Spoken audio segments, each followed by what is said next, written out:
दर्शकों, नमस्कार। आज मैं आपको वर्ग चार्ट में दशा से जुड़ी एक महत्वपूर्ण जानकारी देने वाला हूं और इसे आपको एक उदाहरण कुंडली के माध्यम से भी बताने वाला हूं। आज मैं आपको जो बताने वाला हूं ये एक ऐसी दशा के बारे में आपको बताने वाला हूं। अगर आपको उस भाव के स्वामी से जुड़ी दशा चले तो आपको कोशिश करना चाहिए कि उस समय पर वह कार्य न करे। ये दशा वैसे अष्टम भाव से ही जुड़ी हुई है और लगातार जो मैंने आपको 2-3 वीडियो अष्टम भाव से जुड़ी दी थी, ये उसी में एक अगले चरण में अगली स्थिति में आपको जानकारी दे रहा हूं। आप ये तो जानते ही है कि अष्टम भाव को मृत्यु का भाव माना गया है। लग्न कुंडली में लग्न से अष्टम जो होता है वो व्यक्ति विशेष की व्यक्ति की स्वयं की मृत्यु के बारे में, मृत्यु की स्थिति के बारे में बताने का कार्य करता है।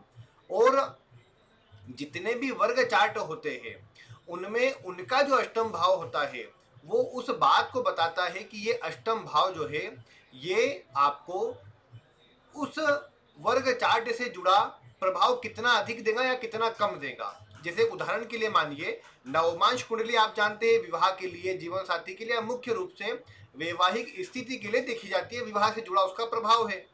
अब ऐसी स्थिति में आप ये देखते हैं कि नवमांश कुंडली का जो अष्टम भाव है वो बहुत प्रबल है, या फिर आप देखते हैं कि किसी समय पर नवमांश कुंडली का अष्टम भाव एक्टिव होता है, तो ऐसी स्थिति के अंदर वैवाहिक जीवन में समस्या आने की संभावना रहेगी।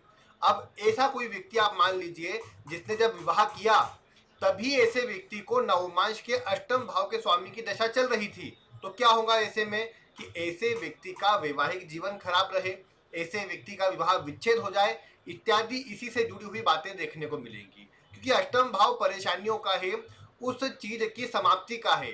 तो इसीलिए अगर आपने मान लीजिए नवमांश की ही बात करें कि नवमांश में आपने जैसे इस कुंडली में ले लीजिए, मतलब ये तो खैर एक जो काल पुरुष की कुंडली होती है उसकी एक प्रति बनी हुई है, लेकिन इसमें अष्टम भाव में जैसे 8 का अंक लिखा है तो अष्टम भाव के स्वामी मंगल हुए।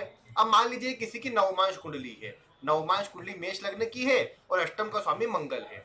अब यहाँ पर एक पॉइंट देखना होगा कि मंगल यहाँ पर लग्न का भी स्वामी है। अगर लग्नेश होकर शुभ भावों के स्वामी के साथ में और कुंडली में अच्छा बैठा हुआ है तो इसे अष्टमेश का प्रभाव नहीं लेंगे, लेकिन यही मंगल अष्टम में आके बैठ जाए, यही मंगल छठे में आकर के बैठ जाए तो मंगल को विशेष रूप से कंसिडर करेंगे। और ऐसे में अगर कोई व्यक्ति जिसके नवमांश में अष्टम का स्वामी मंगल है और वो अष्टम से जुड़ा हुआ भी है किसी प्रकार से, तो ऐसे व्यक्ति को मंगल की दशा में विवाह करना परेशानियों में डाल सकता है।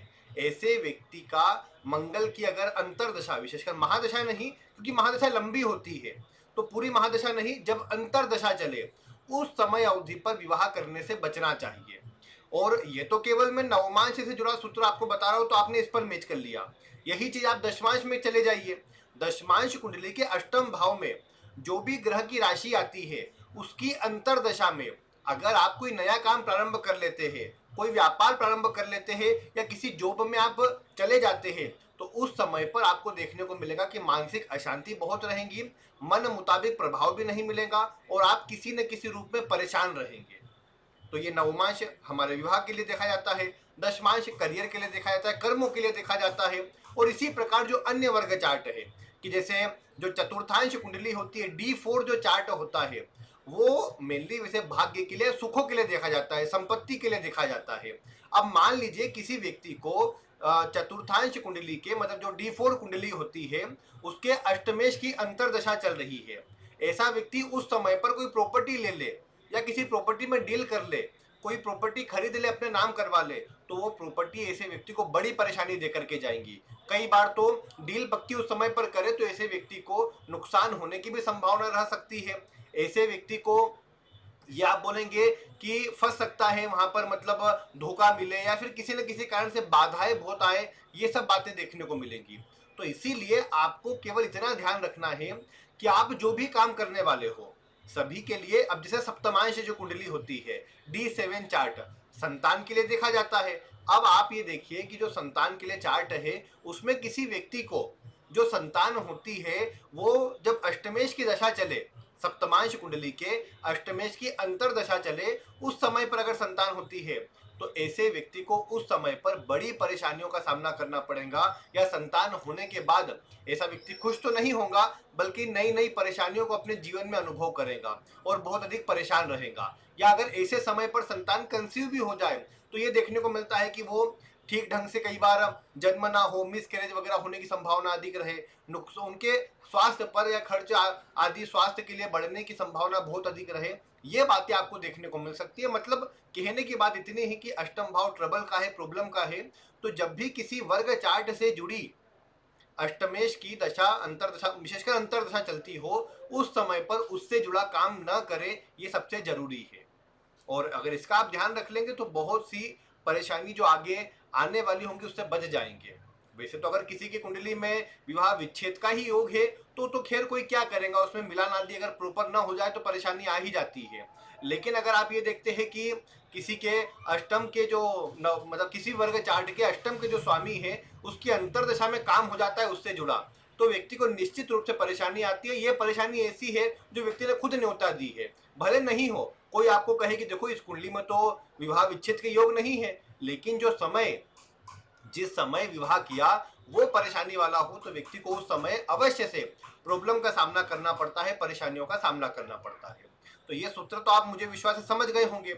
अब इसे कुंडली के माध्यम से समझिए। मैं यहाँ पर आपको जो बता रहा हूँ ये विवाह से जुड़ा ही बता रहा हूँ। आप यहाँ पर लग्न कुंडली देख रहे हैं, पास में आपके मतलब नवमांश बनी, उसके नीचे दशा है। देखिए शनि में, शनि की जो यहाँ पर आप देख पा रहे हैं कि जो महादशा है, शनि की महादशा चालू हुई थी। अब शनि आप विचार कीजिए नवमांश में कहाँ का स्वामी है, आप देख पा रहे हैं नवमांश कुंडली कर्क लग्न की बनी है और अष्टम भाव का स्वामी यहाँ पर शनि होता है। ठीक है, सप्तम का भी स्वामी होता है, लेकिन अष्टम का स्वामी होकर के ये 12वें भाव के स्वामी बुध के साथ में बैठा हुआ है, इसलिए अष्टम भाव ज्यादा कंसीडर करेंगे। अब लग्न में बैठा हुआ है, पूरा प्रभाव है इसका। अब ऐसे में आप एक बात देखिए कि जातिका का जो विवाह होता है, शनि में शनि की दशा लगी थी दिसंबर 83 में, 83 में लगी थी, और दिसंबर 86 तक यानी 86 तक दशा चली थी शनि में शनि की। और शनि में शनि की दशा में 86 में ही मध्य के समय पर जातिका का विवाह होता है। अब आप कहेंगे कैसे हुआ ये विवाह, तो आप वैसे तो देख ही सकते हैं कि यहाँ पर जो शनि है लग्न कुंडली में भी सप्तम में बैठा हुआ है। अब गुरु की राशि में है, तो जब गुरु का एक सर्किट पूरा हो जाए, अब जैसे अगर आप अंतरदशा में जाएंगे ना यहाँ पर, तो आप देखेंगे जिस समय विवाह हुआ था उस समय पर शनि में शनि की अंतरदशा थी और प्रत्यंतर दशा गुरु की थी। प्रत्यंतर दशा जिस ग्रह की होती है उससे अगर कोई सर्किट बन जाए, जैसे आपने यहाँ पर देखा कि शनि सप्तम में है और गुरु की राशि में, तो गुरु की राशि में शनि, ये एक सर्किट पूरा हो गया यहाँ पर सप्तम भाव का, तो विवाह से जुड़ा इनने इवेंट करवाया। लेकिन चूंकि ये शनि जो है ये नवमांश के अष्टम का स्वामी है, ज्यादा शुभ स्थिति में नहीं बैठा है, किसी शुभ ग्रह के प्रभाव में नहीं है, नवमांश में भी मैं कमजोर कहूंगा इसे क्योंकि लग्न में है। तो ऐसी सभी स्थिति के कारण क्या हुआ कि 1 वर्ष के अंदर ही जातिका का विवाह विच्छेद हो गया, या ये बोल सकता हूं विवाह में परेशानी आ गई।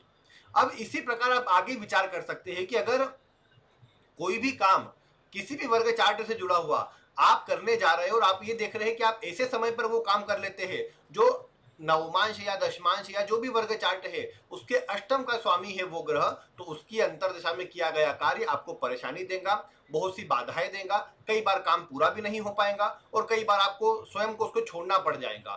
तो ऐसी सारी स्थिति ना बने, इसके लिए आपको पहले से अपनी दशा का इतना ज्ञान खुद से रखना चाहिए, ताकि क्या है कि आप जब भी कोई कार्य करें तो उसमें आपको खुद से इतनी क्लियरिटी रहे कि आप कोई गलती ना कर सके। इतना अगर ध्यान रख लेंगे तो कई बार परेशानी नहीं आएगी, क्योंकि कई बार होता क्या है, आपने देखा कि मेरे लग्न कुंडली के अंदर सप्तम का स्वामी, तो आपने देखा कि हाँ बढ़िया इसकी दशा में तो विवाह हो जाएगा, आपने करने का तो विचार किया, आपने विवाह कर भी लिया, लेकिन क्या हो अगर वो अष्टम भाव में नवमांश के अष्टम का स्वामी बना हुआ हो और खराब स्थिति में बैठा हुआ हो, तो निश्चित रूप से आपको परेशानी देखने को मिलेगी फिर उस समय पर। यही बात अन्य ग्रह पर ले लीजिए, मान लीजिए किसी का दशम का स्वामी, लग्न का स्वामी या फिर नवम या अच्छे भावों का स्वामी कोई ग्रह लग्न में अच्छा बैठा है और उसके दशा में कोई कहे कि मुझे इस समय नया काम चालू करना, आप करिए। लेकिन अगर वही ग्रह दशमांश के अष्टम का स्वामी हो जाए, उसकी अंतरदशा चल रही हो, आप ऐसे में कोई काम कर लेंगे तो आपको परेशानी देखने को मिलेगी। इसीलिए कोशिश ये करनी चाहिए कि किसी भी वर्ग चार्ट के अष्टमेश की अंतरदशा में उससे जुड़ा काम नहीं चालू करना चाहिए, यही इसका एक उपाय भी है। अब जिनका हो गया है वो परेशानी भी कई बार महसूस करते हैं। ऐसी स्थिति में तो लंबी समय परेशानी खिंच जाती है। हालांकि कोशिश इसके लिए मैं यही बोलता हूँ, अष्टम भाव जो है वो गुप्त दान है। तो आपको मतलब जिस भी पर्टिकुलर चीज के लिए, जैसे संतान के लिए या फिर विवाह के लिए, या फिर आप ये देखते हैं कि आपके करियर के लिए या अन्य किसी सुख आदि, जमीन आदि के सुखों के लिए, वाहन आदि के सुखों के लिए, जिस भी चीज के लिए आप कर रहे हैं, तो आप उसके लिए कुछ अमाउंट में गुप्त दान कर दे। गुप्त दान में इतना ही कहता हूं हमेशा कि आप किसी को दे रहे हैं, किसको दे रहे हैं आपको भी पता नहीं, और सामने वाले को मिल गया उसको भी पता नहीं किसने दिया। ये होता है गुप्त दान। तो आपको इस तरह से दान करना है। मतलब किसी संस्था में आपने कर दिया, वो कुछ भी करे, आपको कोई उससे मतलब नहीं होना चाहिए। ना ही आपका उसमें नाम आना चाहिए, और ना ही आपको किसी को बोलना है कि मैंने कुछ दान किया था। तो इस थॉट के साथ आप दान कीजिएगा तो आपके लिए अच्छा रहेगा, और आपको प्रभाव भी उससे अच्छा मिलता नजर आएगा। तो ये कुछ जानकारी थी। उम्मीद है आपको कुछ नई जानकारी प्राप्त हुई होगी, जो कि आगे दशा से जुड़ी किसी भी स्थिति को देखने में, समझने में आपके लिए आसानी भी देंगी, और साथ ही साथ आप किसी भी गलती से बच पाएंगे, स्वयं से बच पाएंगे।